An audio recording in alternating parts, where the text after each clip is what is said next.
My name is JD Davids, and I'm the co-founder of Strategies for High Impact, which manages the Network for Long COVID Justice. And this is our second webinar, and we are also live tweeting tonight. Thank you to Alicia Smith for being our live tweeter. And you can find that at Long COVID NATL at Long COVID National, and join in the conversation there. So that's at Long COVID National on Twitter. And we're going to start with the opening grounding, which I really need right now. So today we're everyone went through something to be here tonight. And we value everyone's presence here today. And sometimes with all that we're doing and all that comes across our lives, it can be easy to forget to have compassion for ourselves with all the difficulties and complications that can come. So we want to give everybody a moment. So you can have your eyes open or closed. You can be sitting or standing, laying down, however you are, cameras on or off, and that goes for this whole call, of course, to take a moment to envision yourself as you are arriving here today and understanding with the tenderness we feel for a child we may care for an elder or loved one, for a partner, where we understand and feel so deeply the weight or the complexities of what they may be going through, to feel that for ourselves. And the topics we're talking about tonight are complex, and the times we're in are very complex. So we want to take a moment to witness ourselves, whether you do that visually, whether you do that as a feeling in your body, whether you do that through sound or movement, to witness yourself as you arrive here today or as you watch this video on the replay. We welcome everyone here, and we welcome ourselves. And we welcome ourselves with the loving support and compassion that we may have for our loved ones. We want to ground in that for ourselves tonight.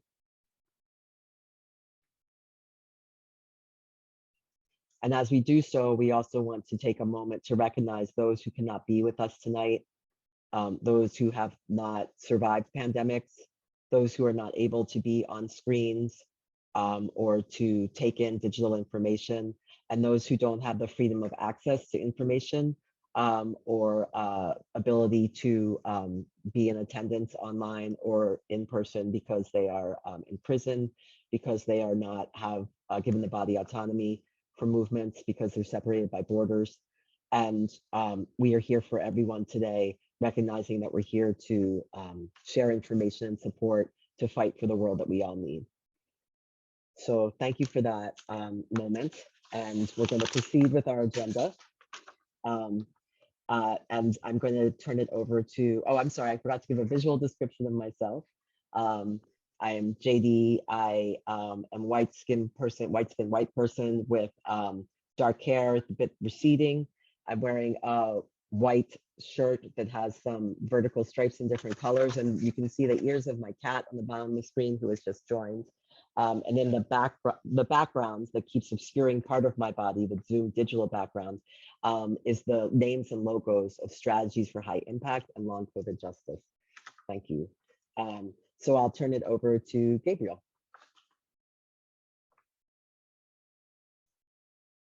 Hello, I am Gabriel Emeterio, and I am one of the co-founders of Strategies for High Impact and its Long COVID Justice initiative.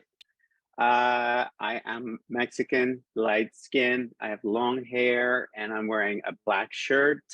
And I'm really happy to be here. Thank you for your patience. I want to remind everyone who is presenting to speak clearly, both for the captions and for the interpreters, our wonderful ASL interpreters. We want to thank Desiree and Sade for being here. And yes, so I have to share my screen.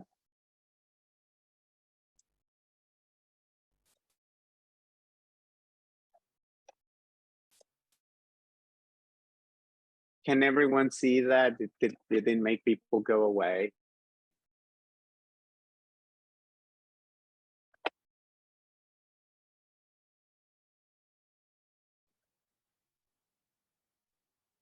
Can someone tell me what We they can see? we can Do see they it, see Gabriel. is it the presentation? Great. Yeah. Well, welcome to updates and support on long COVID and MPV for the HIV community.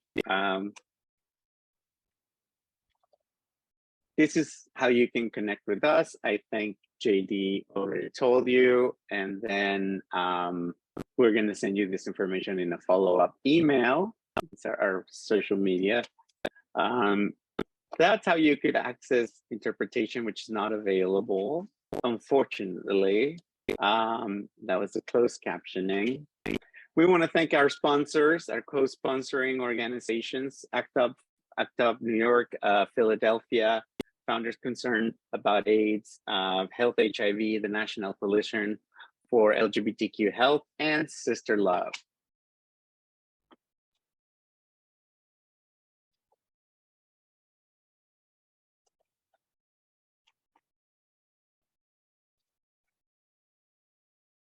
Okay.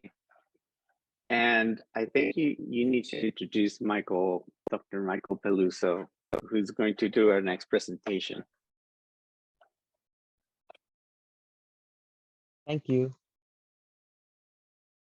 Okay, well, we're really pleased to be here with Dr. Michael Peluso, presenting with us for the second time on one of our webinars as expert bridging HIV, COVID, and long COVID.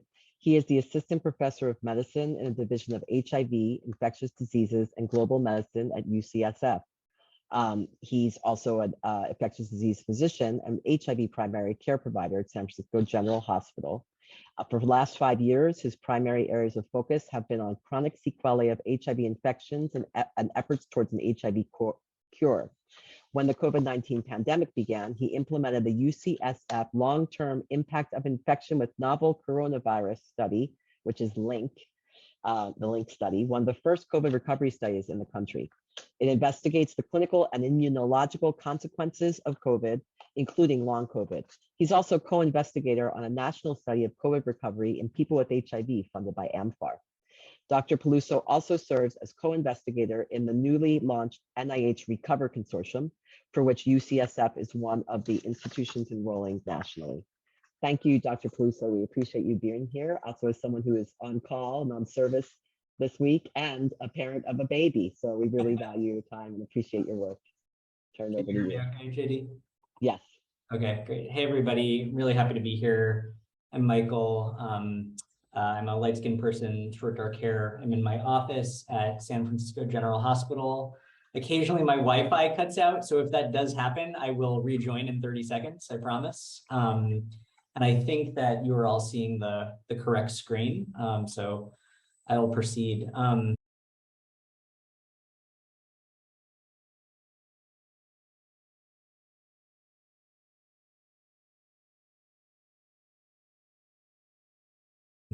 So like JD mentioned, I'm going to spend most of the time that I have tonight talking in my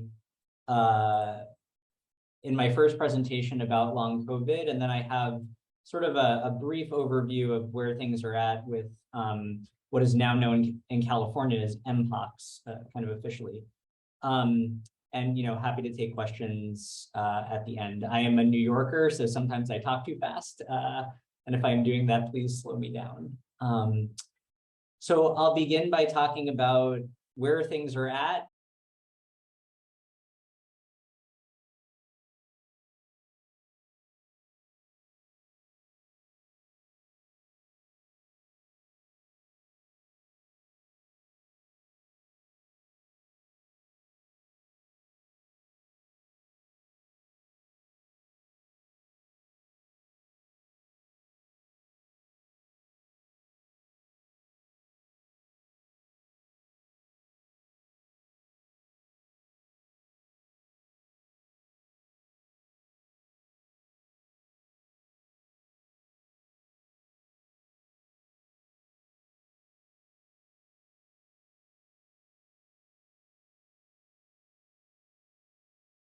In September 2022 with long COVID, and in particular, some recent results on long COVID in people living with HIV.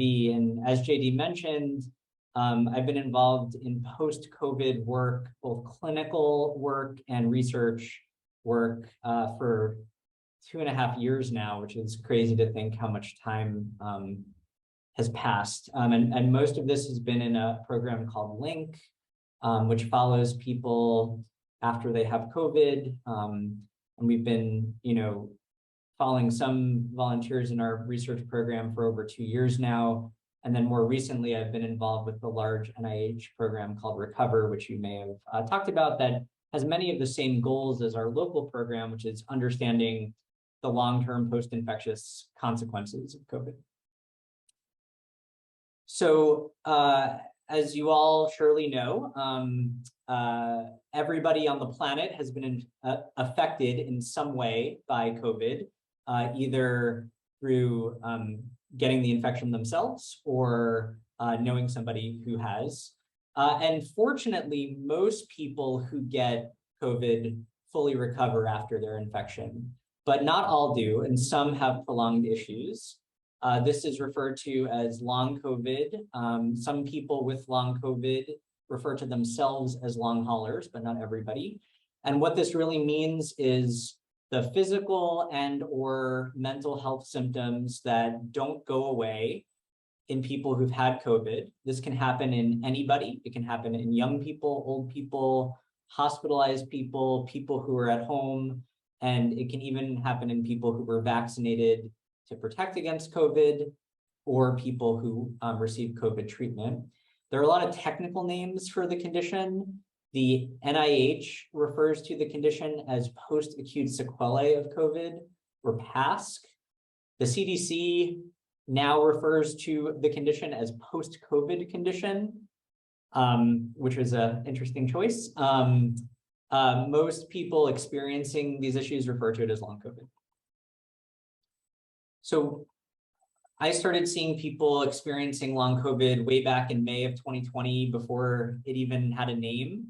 These are some people from our research program or who I care for clinically, who I've gotten to know quite well over the years, and I think demonstrates what people are dealing with. So I'll just briefly review some of these stories. A 43-year-old computer engineer whose primary manifestation of both acute COVID and long COVID has been dysautonomia, or sort of wild swings in her blood pressure and heart rate that causes her to fall really frequently. A 65-year-old nurse who's a person living with HIV who got COVID and experienced really severe brain fog. He was afraid to return to work because he was so worried about making a medical error. A 33-year-old reporter who had previously won a bunch of awards for her writing, who ended up actually losing her job because she was no longer able to meet deadlines due to difficulties with concentration and ability to write. A 40-year-old transgender man who was on stable testosterone therapy for a decade before he had COVID, and then subsequently developed really debilitating post-COVID headaches that resulted in his provider having to wean his hormone therapy. It's obviously quite problematic. A 35-year-old marathon runner who now is unable to walk or run a couple of blocks. And these are all people who were considered to have mild COVID, according to the clinical definition. I think all of them would say that this has really had a severe impact over the long term on their lives. So I think the important thing to understand is that now long COVID is really well described. We know what it looks like in all sorts of people, how it can differ between people, and that it has a big impact on people. And even a year ago, there was a lot more controversy around this. I think that fortunately over time, this has become a more clinically recognized condition. This slide lists some of the symptoms that some people might experience. These include neurologic symptoms like headaches or trouble concentrating, cardiopulmonary symptoms like heart palpitations, chest pain, issues in blood pressure, like I mentioned, gastrointestinal symptoms like nausea, diarrhea, changes in weight. But there are all sorts of symptoms. And the important thing to know is that the symptoms differ between people. They can differ over time within a person and kind of come and go. And they can have an impact on quality of life. And in some people, that might be a mild impact. And in some people, it can be quite severe. I think this was best summarized by a researcher in St. Louis who basically said that if you've seen one case of long COVID, you've seen one case of long COVID. It really, everybody has their own story.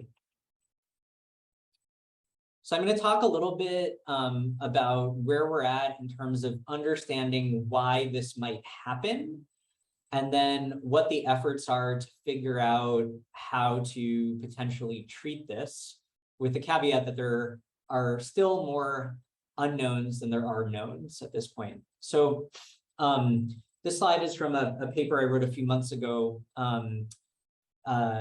sort of summarizing our opinions about this. But an individual who survives the acute phase of COVID can either go on to fully recover, or they can experience post-COVID issues like long COVID. There are a number of demographic or clinical characteristics that we know may make somebody more likely to experience long COVID. This includes female sex, middle age, so not necessarily the extremes of age, not very, very young or very, very elderly people, but kind of the bulk of people. People with pre-existing medical conditions, particularly diabetes and obesity. There was a lot of talk at the beginning of the pandemic by people who were skeptical of long COVID, who would say, oh, well, this really just affects people who are really well off and kind of have the opportunity to feel unwell. That is not borne out at all in my experience or in the data. And unfortunately, I think that there are multiple studies now in the US and internationally suggesting that people with lower socioeconomic status, fewer resources, and less access to health might be disproportionately affected by long COVID. And then I'll show you some data that is concerning to me about HIV as a risk factor for long COVID. So those are all clinical characteristics, but that doesn't explain why this actually happens in people. So I'm just going to spend a few minutes and talk through where we're at in terms of understanding what is the biology that might be driving this. And if people have questions about more details of any of these things, I have some extra slides that we can talk about in the Q&A. But I've listed here sort of the main areas of investigation right now. So at the beginning of the pandemic, as an HIV clinician and researcher, people would ask me, what is the difference between HIV and SARS-CoV-2? And I would say to them that the difference is that HIV persists in a person's body after they get the infection, but SARS-CoV-2 comes and goes.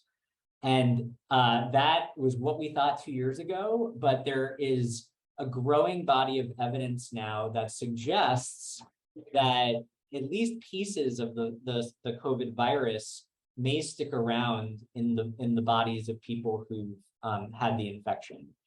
And I think that this evidence is becoming really hard to ignore. It's still not a slam dunk certain thing, but this is a major area of investigation now. So there are multiple studies by our group and other groups suggesting that you can measure persistent pieces of the virus in the blood or in the tissues for months after a person has had the initial infection. And so that is thought to potentially be a contributor to long COVID.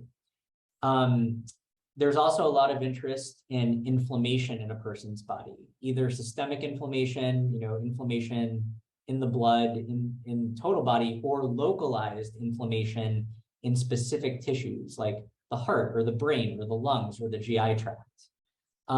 There are multiple studies now that have shown higher levels of inflammation in people experiencing long COVID. These are not through the roof levels that you would necessarily measure on a test if you went to your doctor, but you can kind of distinguish people with and without long COVID based on these levels. And so a major area of focus now is what is actually driving that inflammation? Is it the potentially persistent virus that I just talked about? And are there anti-inflammatory treatments that we might be able to use to get people feeling better? The third area that's being investigated is the reactivation of other viruses. And so there are lots of other viruses that we all kind of get over the course of our lifetimes. The most notorious one is the Epstein-Barr virus, EBV, which is the virus that causes mono. Basically, like 95% of adults get that virus at some point in their lives by the time they reach adulthood, even if they've never had like the syndrome of mono. And so there's some evidence from our study and from other studies suggesting that early when somebody has COVID, the monovirus may reactivate, and there's a question about whether that is driving some of these symptoms. Fourth is the changes that happen in our bodies after we have COVID related to all of the other organisms that are sort of a part of us. So like a huge proportion of our total body mass is actually made up by all these other bacteria and other viruses that kind of are just there and have roles that we don't really understand. Some groups think that changes in the microbiome, all those good bacteria that live in our body, might contribute to long COVID symptoms. The fifth area is clotting issues. There's a lot of attention on this recently. We know that acute COVID causes lots of clotting issues in people who are sick in the first few weeks, including, unfortunately, some people who get really bad blood clots. There's a group in South Africa that really thinks that issues relating to blood clotting on sort of a microscopic level could be contributing to long COVID symptoms. And so that's being investigated. And then the last point here is every immune response that we have to an infection involves the good, productive immune response that's doing what it's supposed to do, and all of the other immune chaos that happens, sometimes which can be misdirected against ourselves. And so some people think that an imbalance between a productive immune response and a non-productive immune response, including autoimmune responses, immune responses against our own bodies, can be causing long COVID symptoms. So these are the main areas of investigation right now that people are trying to figure out.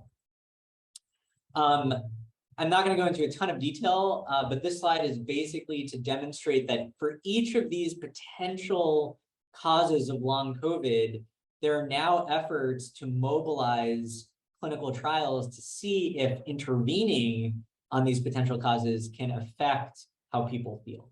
And so my hope, although I've been saying this for 18 months, is that these studies will launch and enroll and actually lead to some real answers on how to get people feeling better and really understanding which of the mechanisms I just discussed are actually driving the disease.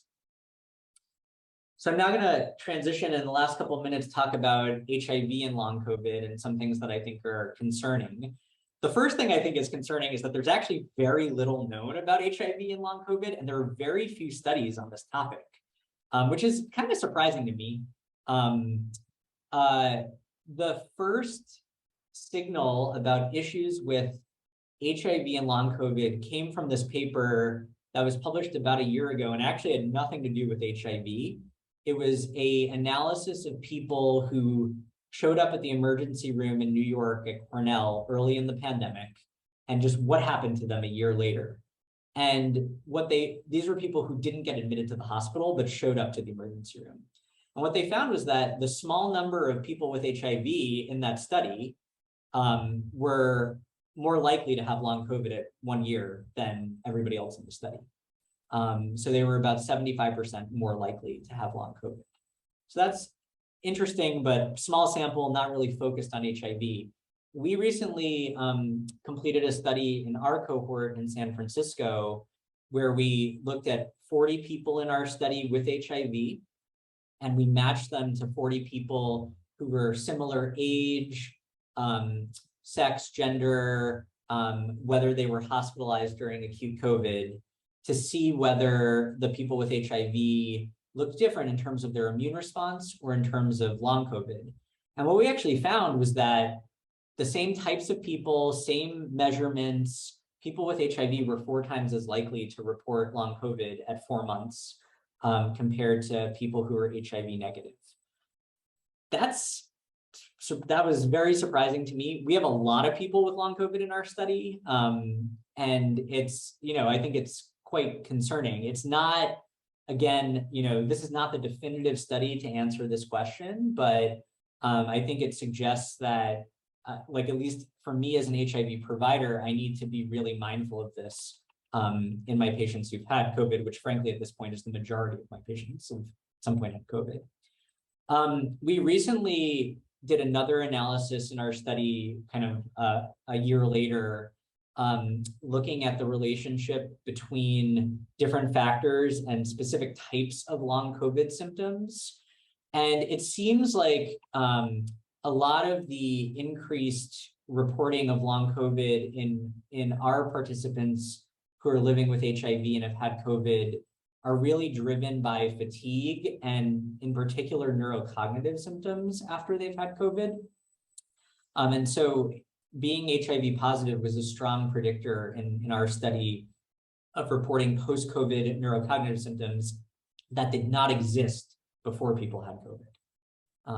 And so that's also quite concerning to me, and we're trying to figure that out. So why might a person with HIV be at higher risk for developing long COVID? I mean, these are some thoughts. I don't have any answers. We know that in all comers with COVID, people who are living with HIV tend to be at least slightly sicker during the acute infection. And we know that the severity of the initial infection can drive long COVID. So maybe it has to do with that. I personally don't think that that's the explanation, but some people might say that. We know that people living with HIV are more likely to have other medical problems. And we know that medical comorbidities are something that drives long COVID. So perhaps it's related to that. We know that even people with HIV who are on long-term antiretroviral meds are suppressed, undetectable. They do still have slightly higher levels of inflammation, and maybe post-COVID inflammation layered on top of HIV-associated inflammation can drive long COVID symptoms. Similarly, we know that people with HIV have subtle chronic immune dysregulation that could potentially be compounded by COVID. And so, and there are a few more things here, but ultimately, like, these are all hypothetical, and now I'm spending a lot of time trying to figure this out. And so I hope that we'll be able to have some answers soon, but right now there are still more questions than answers. And then just to wrap up, what is long COVID treatment? Long COVID treatment is highly personalized, and right now is almost exclusively focused on symptom management rather than getting to whatever the root cause of the problem is, because we still don't have a definitive answer on what that might be. What I tell people is that you really need to have a provider who you trust and who can advocate for you and can listen to you and who can support you, even if they don't have a lot therapeutically to offer right now. There are long COVID clinics and long COVID centers of excellence that are popping up. A lot of these lean heavily on rehabilitation and physical therapy.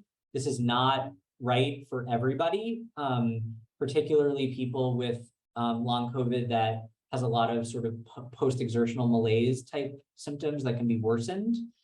So, really anything like this needs to be done with clinical supervision. I actually think that support networks like this and groups on social media are really important because so much of long COVID management right now is hearing people out and making them feel connected so that when things become available, people know what to access, how to access them. And so I think that those groups do a lot of good. And as I mentioned, most studies right now are focused on symptom management, but not addressing the underlying pathology. And this is because we need still more advocacy around therapeutics, particularly for investment in therapeutics on the part of the NIH and willingness to provide therapeutics on the part of companies that have medications that could potentially benefit people with long COVID. The best thing that a person right now who does not already have long COVID can do to prevent long COVID is to get vaccinated. There are multiple studies from multiple parts of the world showing that pre-vaccination to protect against COVID reduces the likelihood of developing long COVID with a new COVID infection. That being said, the effect size varies.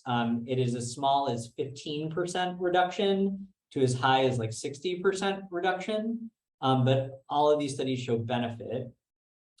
The new boosters, the bivalent boosters, are available now. The difference between these shots and the older shots, that the old shots were developed against the original strain. The new boosters have both the original strain and BA4, BA5. I will disclose that I actually was a participant in the clinical trials for the boosters because I believe in them so strongly. And so I actually got a combined booster as part of a study back in April. And I'm going to get another one tomorrow. And yeah, some people say there's no safety studies. There are definitely safety studies because I was in one. What there is not is a lot of efficacy data because the studies have been relatively small. And so most of the efficacy data is showing that these elicited good broad immune responses, but we will see this winter what the efficacy is. So just to wrap up in the last 30 seconds, I think that these are the key questions that I have is like, what is the mechanism of long COVID? And specifically, is there ongoing virus? Because that is a problem that can be intervened upon. As now we enter this new phase where people are getting reinfected. I saw somebody yesterday who is after their third COVID infection. Is this going to increase or decrease the likelihood of long COVID? You can make arguments either way. Are we satisfied with symptom management, which I'm not sure we're doing a great job of right now, or are we really trying to reverse the pathology? How do we actually measure this in studies? There's a lot of resistance on the part of study funders and regulatory agencies to accept what I think are actually the most useful endpoints, which are how people feel. But everybody really wants there to be something you can measure in blood, and we don't have that. And then how do we convince everybody who needs to be on board to get clinical trials going and to develop treatments for this on board to do that? Because we're 2.5 years in and not as much progress as I would have liked has been made. Just to give a plug to the study that was mentioned before, Annie Antar, who's investigator at Johns Hopkins, has been working over the last year to actually answer specific questions related to long COVID and HIV. JD and Gabriel and Jen and others in this group have helped advise us on this study. The study is enrolling through the end of September. So if anybody you know has recently had COVID, or if you happen to be unlucky and get an infection in the next couple of weeks, please consider participating in this. We're still looking to enroll people living with HIV who get COVID. And we're looking to actually extend the study after the end of the first phase this fall. This last slide has a few more helpful resources that I won't talk through, but I think are sometimes useful and can be shared. And I will end there on this topic and turn it back over to JD. Great, thank you so much. So now's the time when we could do some Q&A with Dr. Peluso. We have one question that's come in, which is how long should people wait after the second Mpox vaccine to get the new booster, the new COVID booster? Yeah, that's a great question. You know, the pharmacies say 4 weeks to space out. I'm actually not sure what data that is based on, but I think that that is a safe amount of time. I would not do them closer than 2 weeks. So I basically been telling my patients 4 weeks. Great. Okay. Any other questions for Dr. Peluso? Also know that you can keep adding questions along the way, even if we're onto the other segments, and we will chase Dr. Peluso down to get answers and send them out with our proceedings from the webinar and the materials.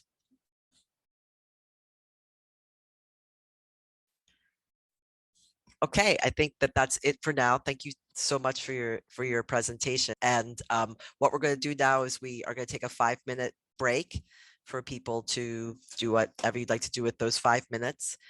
We will have some slides up with information about that AMFAR study, which is still enrolling to the end of this month for people living with HIV who have within the first 4 weeks of a COVID infection. And then we'll be back with our presentations and discussion for the rest of our time.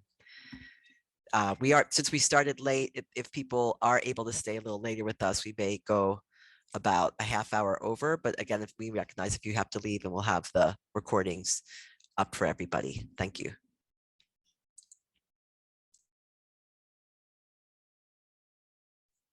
We'll be back at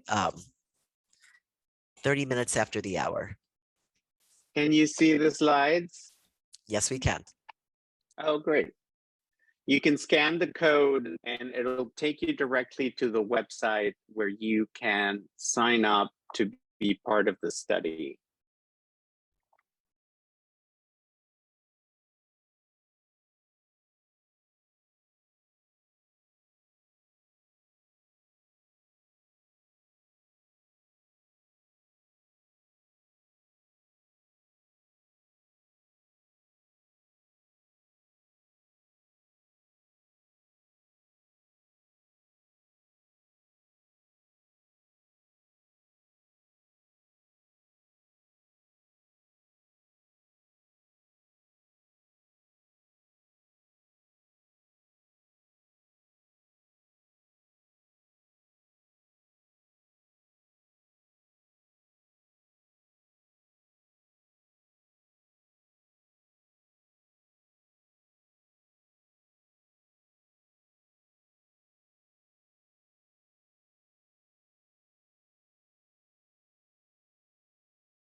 Hi, everybody. Welcome back. We have, actually, we're going to bring back Dr. Peluso if he's still available because he has some slides on MPV or MPOX that if you're able to share, that would be great. So we'll take you up on that. Sure. Yeah, happy to. Give me a second to just find it here.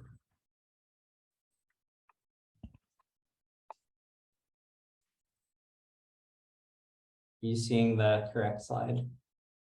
Yes, we are. Thank you. Okay. This is a brief primer on what used to be known as monkeypox and now is officially known in California as MPOX. I want to just acknowledge Peter Chin Hung, one of my colleagues who shared some of his slides for me to put this together. So basically I structured this as 5 things that we sort of hear about MPOX that I want to dispel and the current state of where things are at.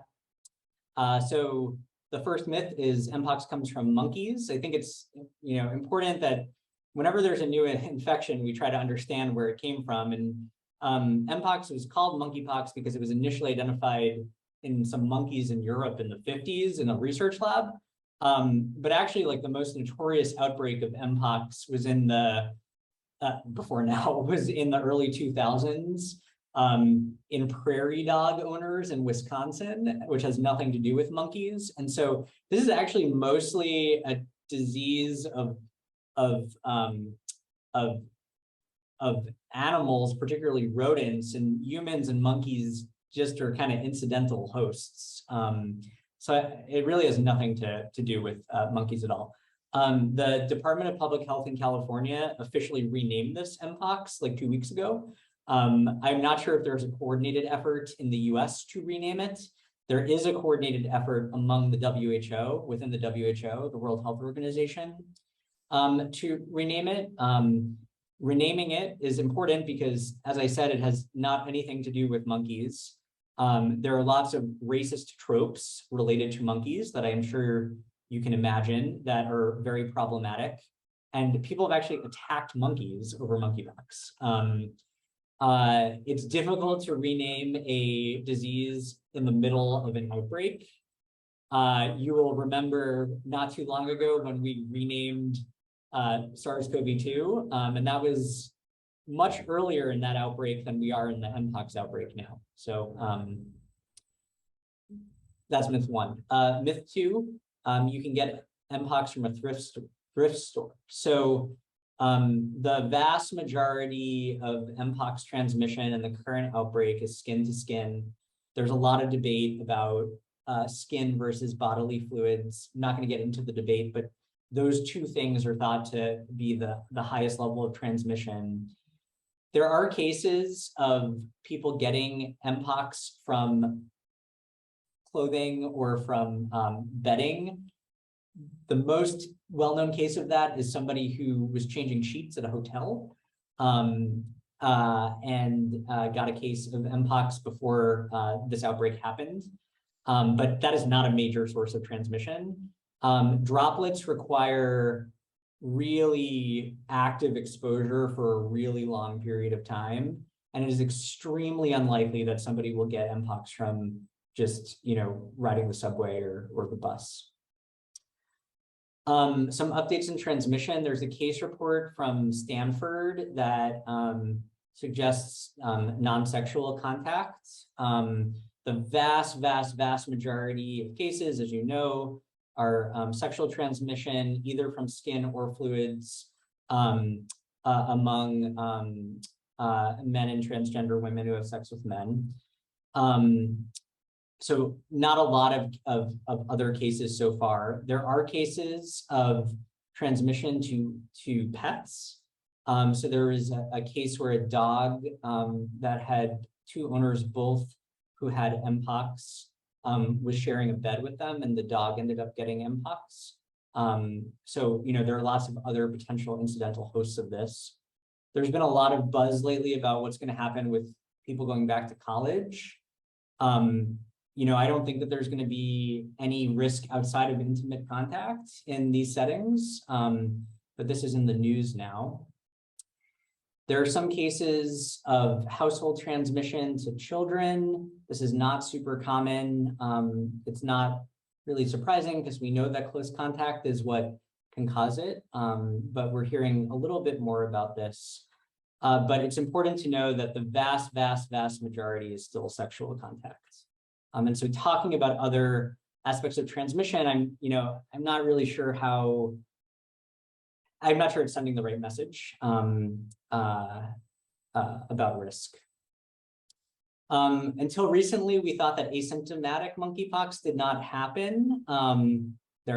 I said the wrong thing. Mpox did not happen. There are cases recently of particularly men in sexual health clinics in Europe who've had asymptomatic screening with positive tests for Mpox. Some of those individuals have gone on to experience symptoms, but some have not. What is important is that despite a lot of concern about this, as far as I know, as of now, there's still no evidence for asymptomatic spread. And that's because most of this virus lives in superficial areas of skin that are going to be symptomatic if there's a lot of virus there. The Mpox vaccine is 100% effective. That is not true. It's pretty good, but most of the data that we have is based on the earlier smallpox vaccines that have been repurposed for Mpox.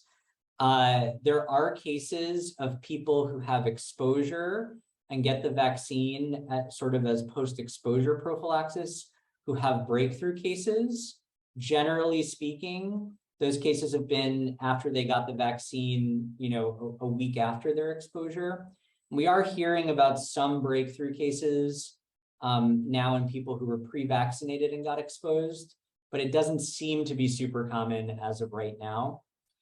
There's been a lot of talk lately about the different administration of the vaccine.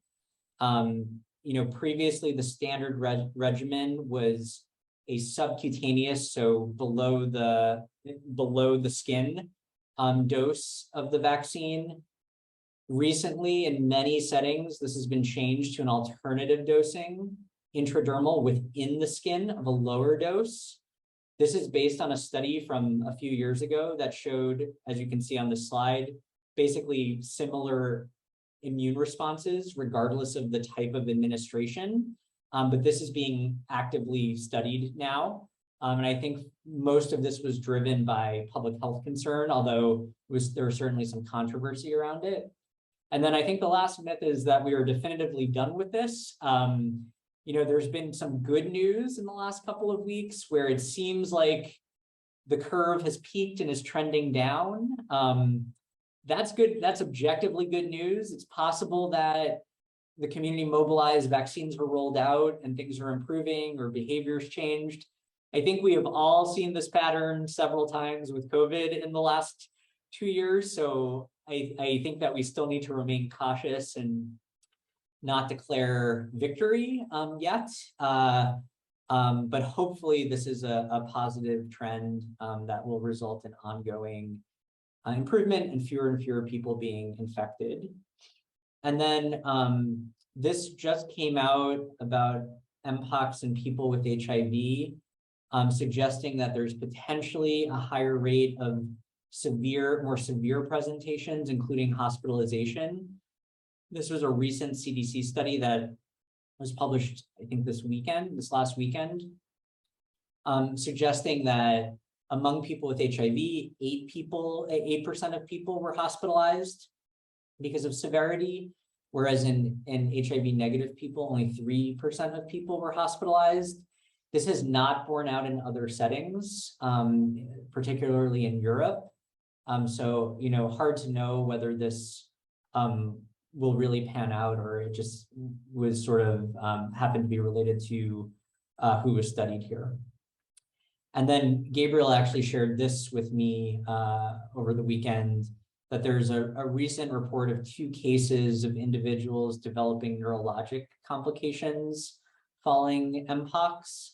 They did not have particularly severe Mpox, but did have severe neurologic symptoms that happened between 1 and 2 weeks after initial onset. Quite concerning, obviously not that common, but I think that it sort of bears the question related to what we just talked about for 20 minutes about long COVID, about whether there can be post-acute sequelae of this infection, because it seems like for many infections that we encounter, there end up being unanticipated sequelae. And so I think we all have to be on the lookout for this. I hope that it will not be true. So it's hard to know where we're at right now, whether this is going to turn out to be all self-limited, whether it's going to have another surge and affect more and more people, whether it's going to establish a large non-human reservoir related to the many different types of animals that could be infected.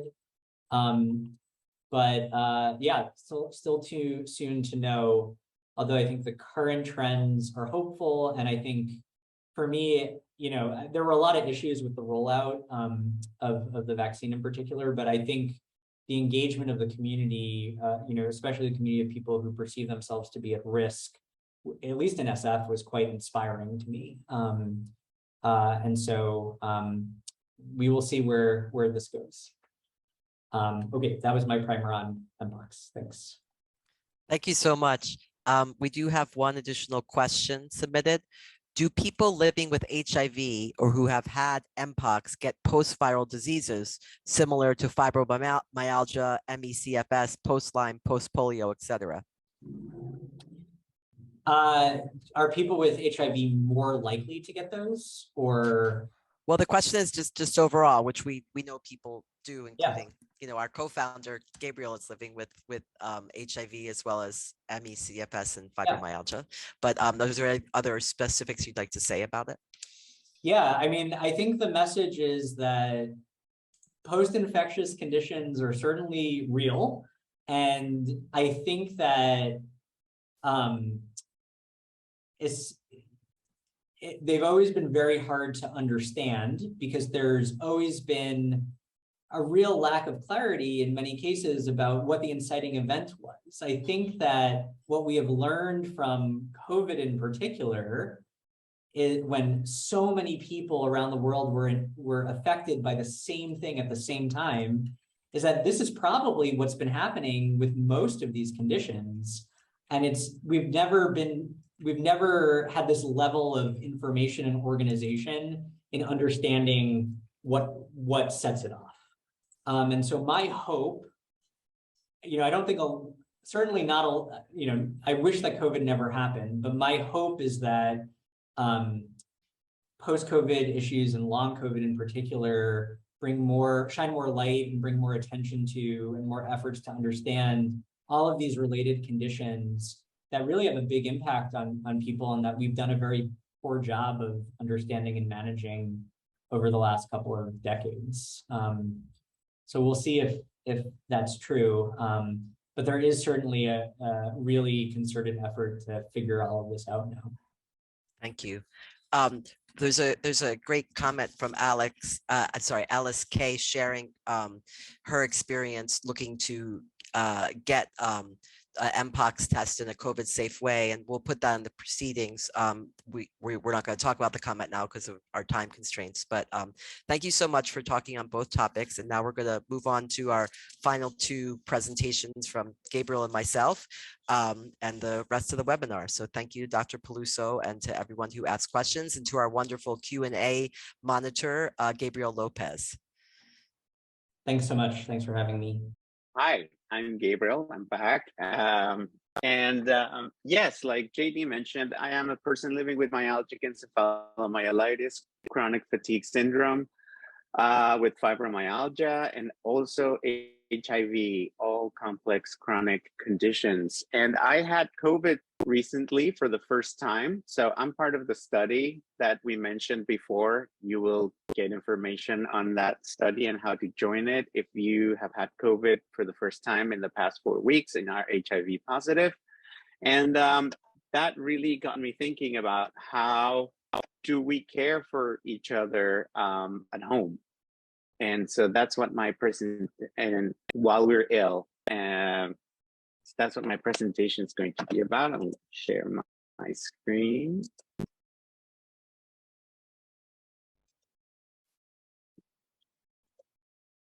Okay, so managing illness at home and how to prepare ourselves.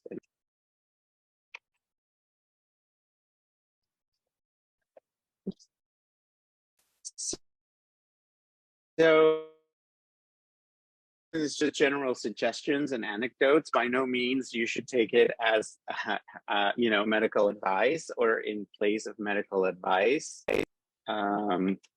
You know, always consult your physicians or a licensed healthcare provider to make the right choices for you regarding your health. Remember that you know your body best, and particularly when it involves taking any prescription or over-the-counter medications, right? Like Dr. Peluso said, if you can, get vaccinated. I do invite all of us to treat with kindness those who are not vaccinated for whatever reason. Some people cannot, some people don't want to. How do we hold them with compassion? And if they get sick, we don't blame them and are there to support them. So I believe that we should talk to our doctors or medical professionals ahead of time. I did, and it was very helpful because I saw a friend of mine get COVID for the first time over a holiday weekend, and it was really difficult to access treatment. And he's a long-term survivor, so he really needed that Paxlovid, and eventually got it from a neighbor, but that was just complete luck. So talk to your doctor ahead of time. The measures that are in place at this point are not sufficient. You know, one-way masking is less effective than if we were all wearing masks. So it seems inevitable that at some point we might get COVID, we might get the flu. The season has officially started. And we could be at risk of getting Mpox. So discuss your treatment options with your doctor and discuss the side effects. Also interactions with any of the medications that you might be taking. See how easy it is to get in contact with them or how to get in contact with them when you develop symptoms. You know, what to do over a holiday weekend. Where do you go to get tested? And when is the best time to get tested, right? For Mpox, for instance, I'm not quite clear yet as to when one should get tested, etc. But we'll try to send information on that. And additionally, should your doctor not be available, or if you don't have a doctor who's responsive, you know, locate the nearest urgent care facility or emergency room. That's helpful. Have their phone numbers always handy and know their hours of operation. Also, find out if there are any hotlines or local health department phone numbers or service agencies that can help you get access to treatment and vaccines, free testing, and also know their hours of operations, and particularly during holidays and weekends. You don't want to be left out in the cold over a long weekend. So stock up on the basics for conservative treatment at home. That would be something to reduce fever and treat pain. Ibuprofen or acetaminophen are recommended. Those can be covered by some insurance plans if they're prescribed by your doctor. They're also not that expensive. It's harder to plan on whether you'll need antihistamine or decongestants, cough syrup, or cough drops, but it's good to make a list, or you know, depending on your symptoms, and identify a person. And we're going to talk about identifying people in our lives that can actually help us when we are sick. But these are some of the things that are good to have. They're not very expensive. If you live in a city like New York, where you can have everything delivered, then that makes it much easier. But if you live in other areas, where it's harder to have things delivered. It's better to stock up on these things. I can tell you from experience, Paxlovid leaves a really bad taste in the mouth consistently while you're taking it. So cough drops for me were a lifesaver. I didn't have a cough while I had COVID, but I needed the cough drops to just eliminate that bad taste from Paxlovid. Have a thermometer and a pulse oximeter just in case. They're always good to have. And again, ask your doctor about the potential treatments in case you get COVID-19, in case you get the flu, or in case you get Mpox, or MPV. That's what we've been using, because that's the last webinar I attended. That's how they were referring to it. But if Mpox is the thing of the day, well, ask your doctor about what to do just in case, and what the interactions are with any remedies, natural remedies, or over-the-counter medications that you're taking, as well as your prescription medications. I know that, for instance, Paxlovid for COVID-19 has a lot of interactions with very common medications, such as statins for cholesterol. The duration and severity of symptoms vary from person to person, so it's good to have a short-term and a long-term plan, even for, especially for the required isolation periods. I, for instance, experienced the Paxlovid rebound, and my rebound wasn't like President Biden's, which allegedly had no symptoms. I was undeniably sick. I was very symptomatic when I rebounded. So I had 2 separate isolation periods. I was sick for over 2 weeks, and I did not plan on that. So I was very congested. I ordered my decongestant for 7 days, and then I rebounded and I had to do it all over again. So have plan A and plan B in case you can't have things delivered and you need someone to assist you with going to the pharmacy and getting those things for you. That takes us to building relationships with people and identify those people who can give us, for instance, help us with delivery, getting us things, basics like groceries, hot meals, maybe medications. If your pharmacy doesn't deliver, maybe they can pick up. You can assign a person for pickup for your prescriptions. And moral support is really important, right? If you get a PCR test, if you're getting tested for Mpox and you have to wait for results, or if you just have the suspicion that you may be sick, who can you talk to? Who can you turn to? Who's a good listener? Who can listen to you and support you morally while you're going through, and emotionally while you're going through these waiting periods, and also through the isolation periods. And so it's time for pod mapping. I translated it into Spanish as cápsula because it's like a capsule, for health. So this mapping, pod mapping worksheet was created by Mia Mingus for the Bay Area Transformative Justice Collective. They use it for transformative justice support, but we're adapting it to health. And when you get the slides as a follow-up email, you'll be the links will be live, and you'll be able to download this sheet that you can see here so that you can map your own pod.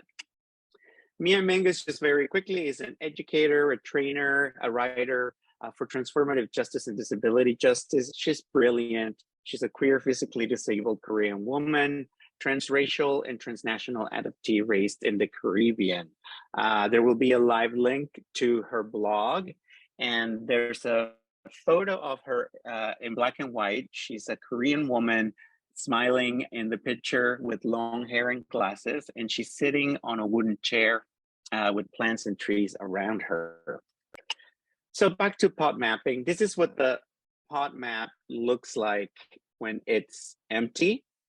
And what you're going to do is first, from a strengths perspective, you're going to pose these questions for yourself, right? What are the people in my pod good at? Like people whom I have good relationships with, what are they good at, right? I may have a best friend that is not the best at responding at emergencies. For instance, for me, in my emergency contacts, it's very important that one of them at least speaks Spanish. My family's in Mexico and not all of them speak English. So it's very important for me to have somebody in my pod who speaks Spanish and can get in contact with them if something happens to me and I'm not able to talk to them. You can ask yourself who responds well to emergencies. Not everybody deals with emergencies well, right? You can ask, who can I ask for help, right? And excuse my brain fog, it affects me more since I have had COVID. And you can ask, who's a good listener in my life? Same thing for you. Who can I help? Who can I reach out to and have these conversations about giving and receiving care? Who can I be a good listener for? Who can I provide moral support for? And when they're sick, have these conversations. When I'm sick, can you help me? And what are you willing to do for me? So, and when you are sick, how can I help you? And what am I willing to do for others? These are important things to think about because living and getting sick, it's going to happen sooner or later for all of us, unfortunately. So when you're mapping your pod, this is you at the center in the gray circle. And in the circles that are bolded right around you, those are the closest people to you. These are the people in your pod, the people that you will go to have these conversations, to ask these questions directly, right? How can I help you? How can you help me? How can we be of support to each other? Mia Mingus points out that in her work, they found that most people have very few people in their pod, maybe one or two. It's not uncommon to have few people in your pod. The point is to identify them. You are encouraged to put names in the circles so that it's really clear for you, and that you grow relationships so that you can nurture relationships so that you can have more people in your pod in those bolded circles. Next are people in the dotted circles. These are movable people. These are people who who you have a certain level of trust, and they can do things for you. You can do things for them, but maybe they're not as close to you, but in a pinch, you can reach out and they might surprise you that they may be willing to do more than you thought. It's always good to give people the opportunity to be different. That includes us. Give them the grace and give ourselves the grace that we would give others. And when somebody wants to help and offers help, let them, if they want to help you, because that is sometimes a difficult thing to do. It's sometimes easier to help others.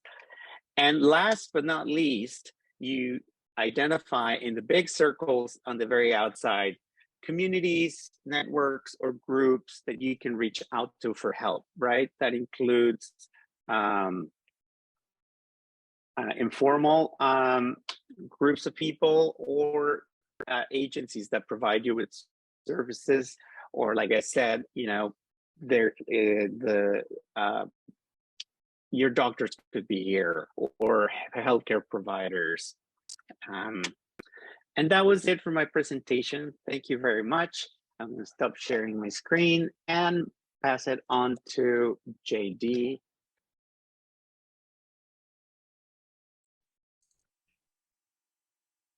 Thank you, Gabriel.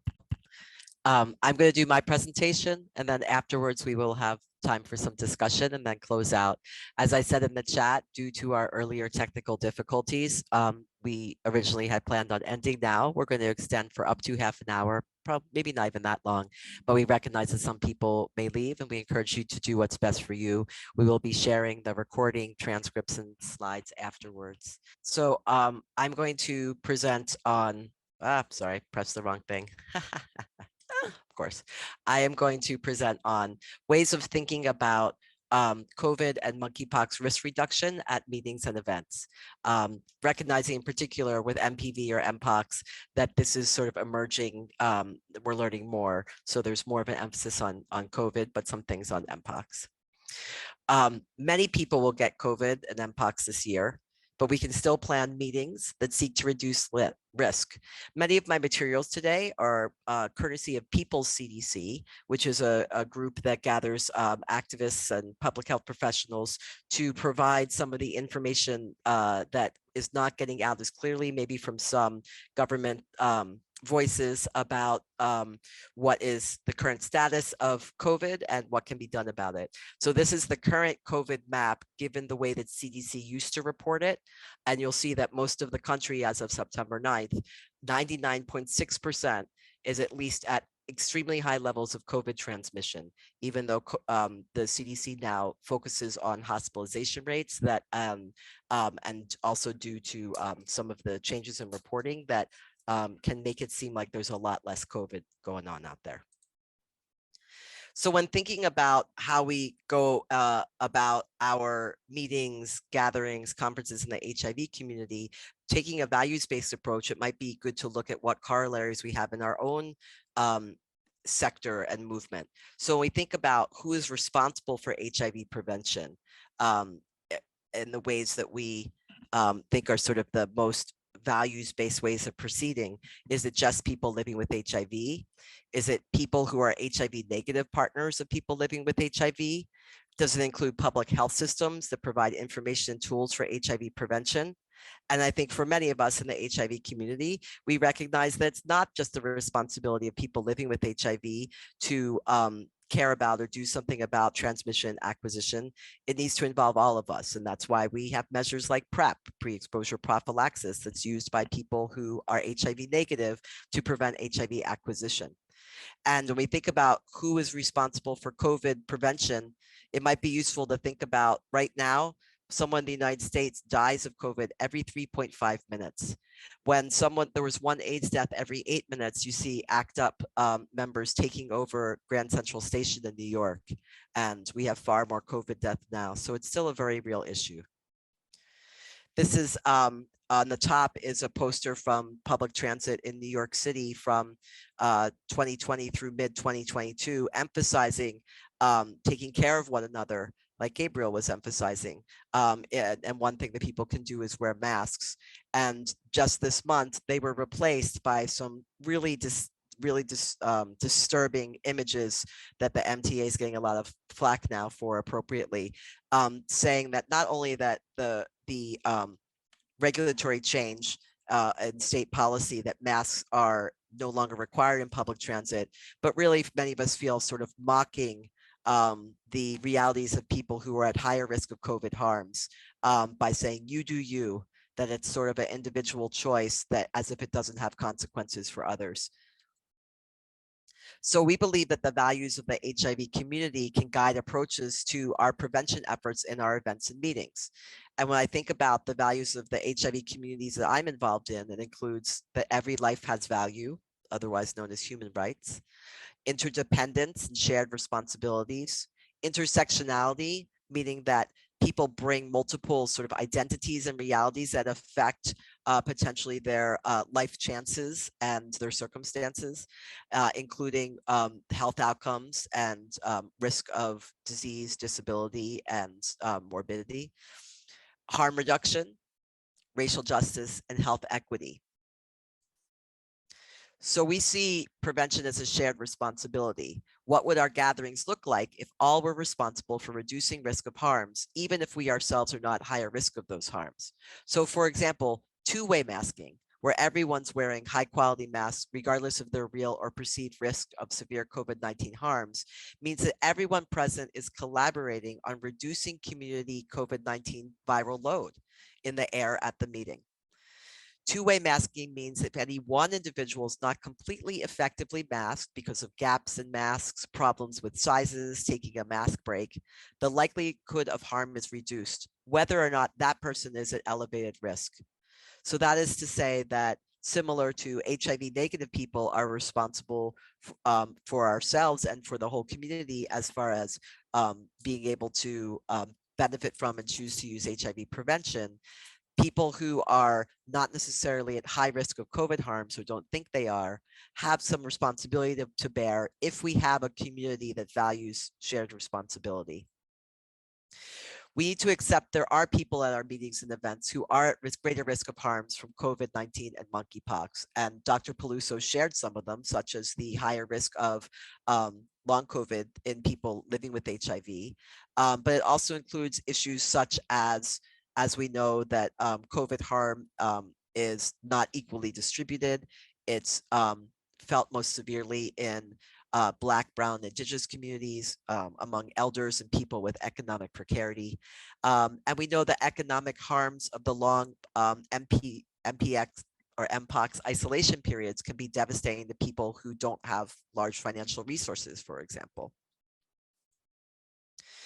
So I'm not going to read through necessarily all of these, but there's a series of questions that we've developed that we encourage organizations to consider when thinking about meetings and events.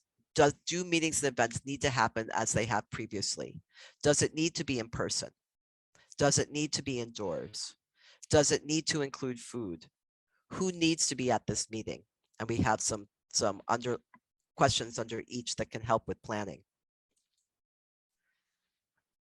We believe that it's important to look at, should we change the culture and economics of gatherings, especially for those who control funding and budget allocations? How can we reduce dependency on gatherings, especially large conferences, which are a source of income for many organizations that host them? How can they provide funding and technical assistance and capacity building for best practices for hybrid and remote events? They're difficult. We only do remote events, and we had difficulty today with Zoom technology. Can we make it feasible economically to have refunds for those who can't come or may be sick, so there's not an incentive for people to come when they're not feeling well because their organization will lose what they put out for them to go to a conference? And to recognize which groups and individuals will be at greatest risk always, regardless of pandemics, from travel or public gatherings, including those at greatest risk of travel violence and detention, for example, particularly trans women of color, undocumented immigrants, and always for people who may be immune suppressed or have complex chronic conditions or disabilities that can be complicated. For example, there are people who have died when a airline has mangled their wheelchair, which led to consequences, which led to fatalities. So I want to put out there a very good example of a conference that looked at all this that looked at COVID quite seriously for the recent gathering, Netroots Nation. You can look at theirs as somewhat of a best practice of what they considered and what they provided. This is straight from the CDC, so I'm not going to go through all of it because you can find it from the CDC. And I meant to put a link. We'll link it when we transmit this. The event organizer toolkit, and it's meant for many events, but events that may have currently the highest risks of Mpox transmission, such as where people are having sex or where there's really close skin-to-skin contact. And a lot of it has to do with hand sanitizer. And for washing shared items, changing bed linens and towels. But I think we also need to make sure that the changing of those things are done in a way that's also safe from the workers who are doing that as well. The rest of the materials, many of the materials are from People's CDC, who I already mentioned, that has a sort of 7 aspects of using a layered approach to reducing COVID transmission. I'm not going to go through everything, but we'll emphasize some points that I think are both important and over which groups may be able to have the most control. Oh, sorry. That's what happens when you insert links.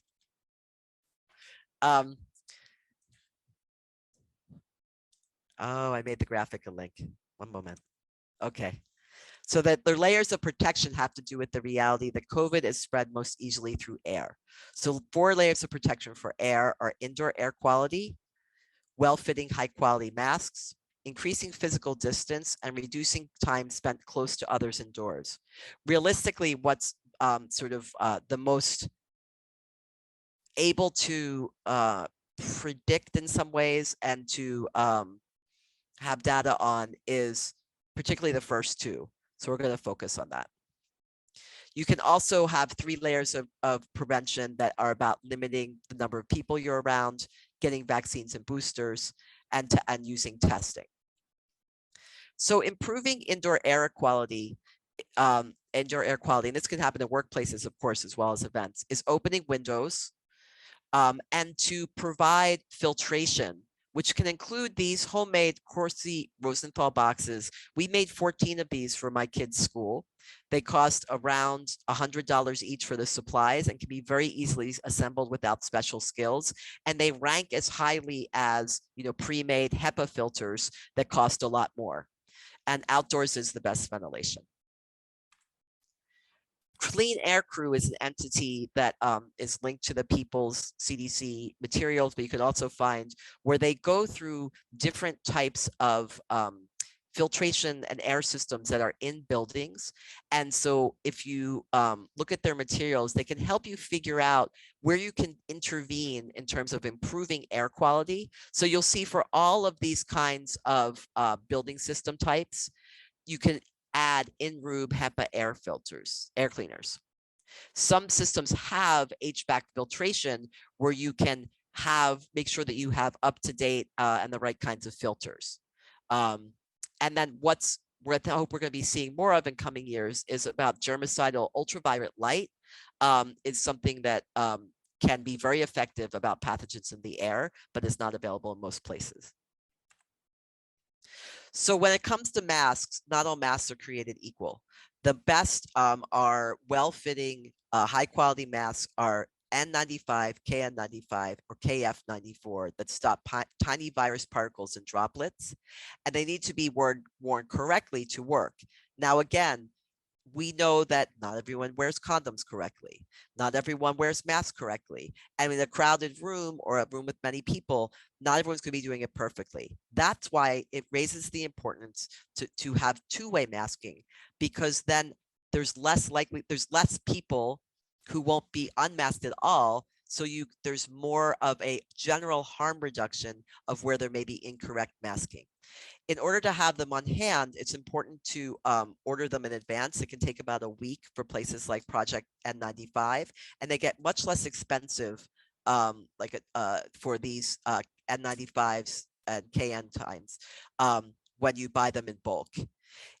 If you have staff and you're asking people to mask every day, for example, and people want to have sort of clean masks, if people have 5 masks, it's recommended that you have Monday, Tuesday, Wednesday, Thursday, Friday in a paper bag that you can put your mask in at the end of each day that's labeled with the day, and that it will have time for anything that's on it to sort of die off before you wear it for the next week. Universal masking reduces the amount of virus in the air. This is from the Urgency of Equity Toolkit from People CDC, and it includes links to data that really talks about two-way masking is more effective than one-way masking. One-way masking means you do you, right? If you want to wear a mask, you think you need one, you wear it. It really isn't as effective. And so it may be that without saying that, that for your own events, that you say, because of our values, because of shared responsibility for one another, for our event, we are going to have masking, and we are going to, we're economically viable, we're going to provide those masks. I talk about that a bit in the end. Masks work, but so does misinformation. So there's a lot of misinformation out there, but regardless of individual choices, political beliefs, or regulations, you can protect those at greatest risk of harm by having clear mask policies. There's 2 main kinds of COVID testing. There's PCR tests and rapid tests. If you test too soon after being infected, both a PCR and rapid test may give an incorrect results. So testing before gathering indoors or unmasked increases the chance of identifying asymptomatic cases. So as we see here, this is some data from Ontario. It's a great article with a lot of useful charts and information. We look at this modeling based on unvaccinated college students in Ontario. If people are testing with rapid tests, and this is with Omicron, you see the frequency of testing per week really reduces the reduction of how many cases of COVID there will be, because you're taking more opportunities to catch cases. PCR testing, which is becoming harder and harder to get, can find cases that rapid testing will miss. So this was based on real people in Ontario who tested daily. So from the day they tested positive on PCR, and then they started testing with rapid tests, one day from their first positive PCR test, the next day, no one tested positive on rapid. Less than 20% on day 2. It takes up to day 4 till all were being found on PCR testing. So when it's feasible, particularly if you're having a small meeting, to be able to help people access PCR testing in a window of when they'll get the results back before the meeting, that could really increase your accuracy of understanding who is truly positive, right? So you could do PCR testing 2 days ahead of time.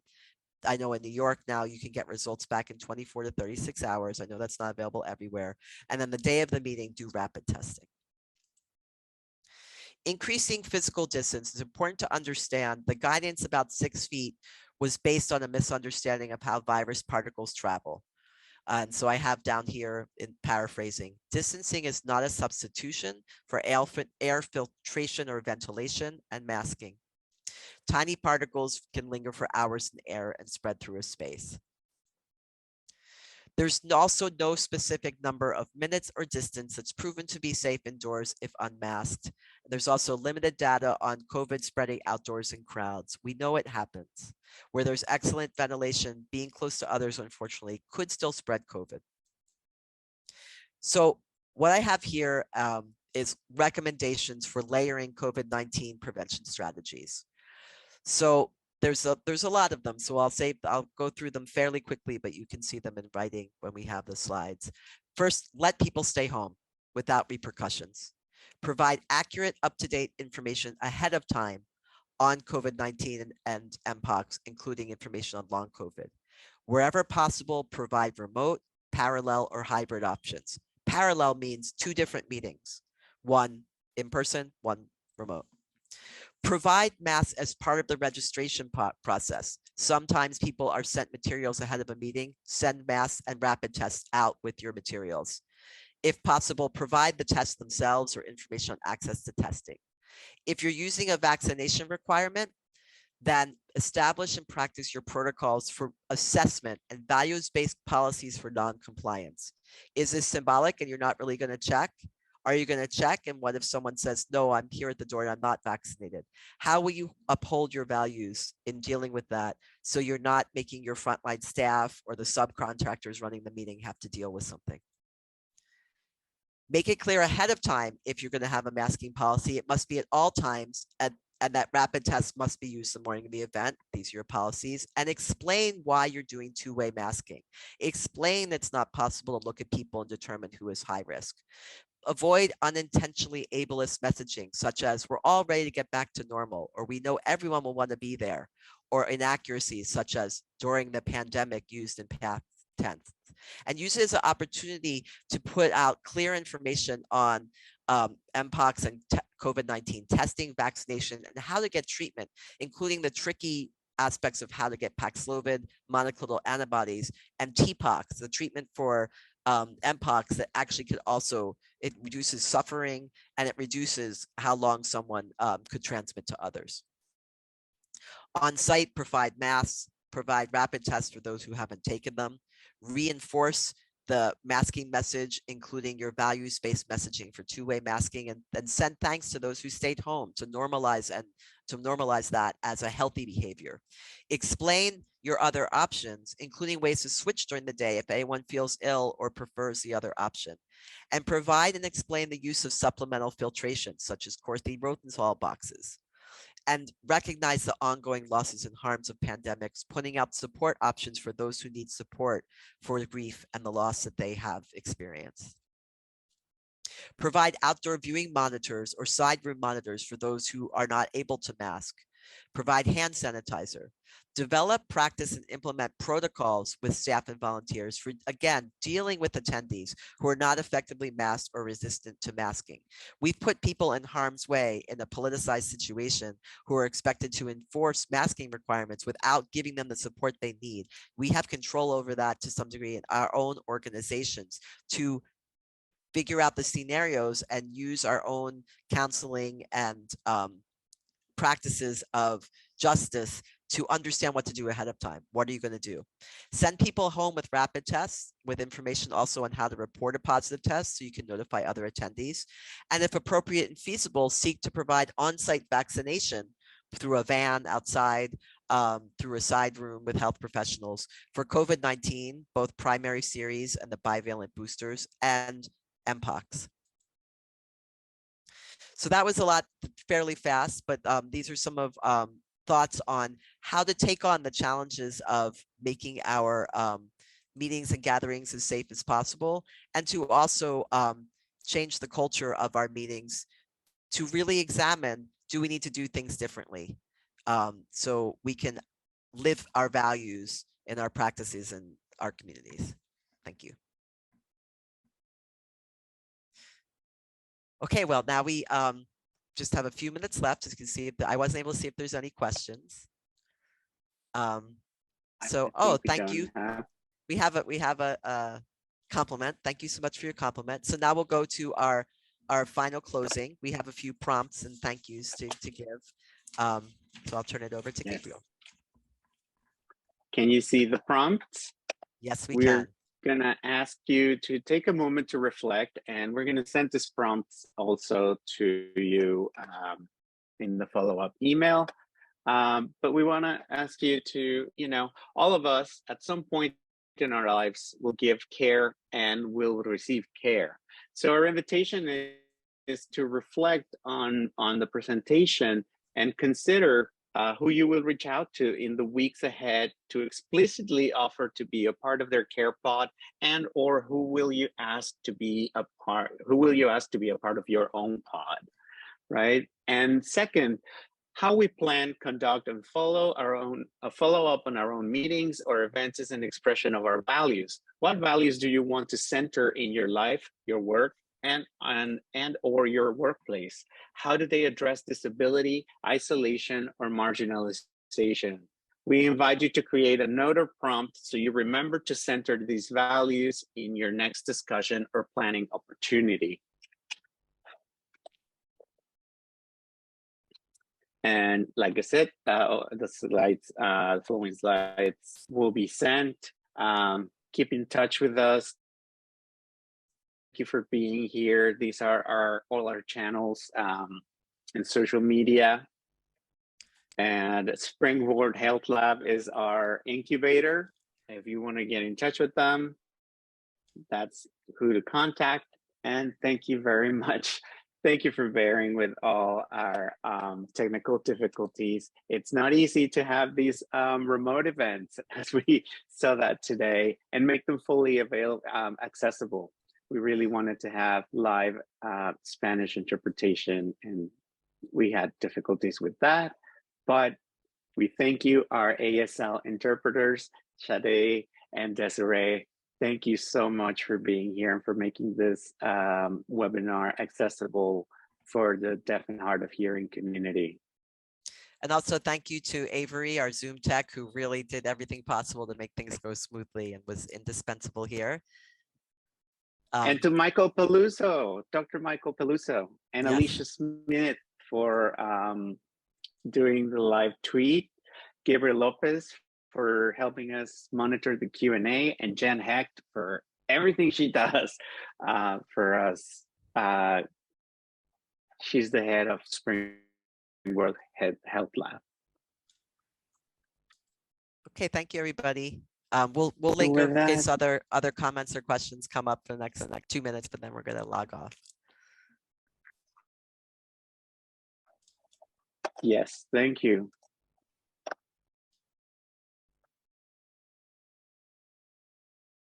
Oh, we're glad that, yes, closed captioning does help with brain fog and cognitive challenges. Yep. It also helps neurodivergent people, I believe, to follow. It's important that we got it working. Thank you, Avery.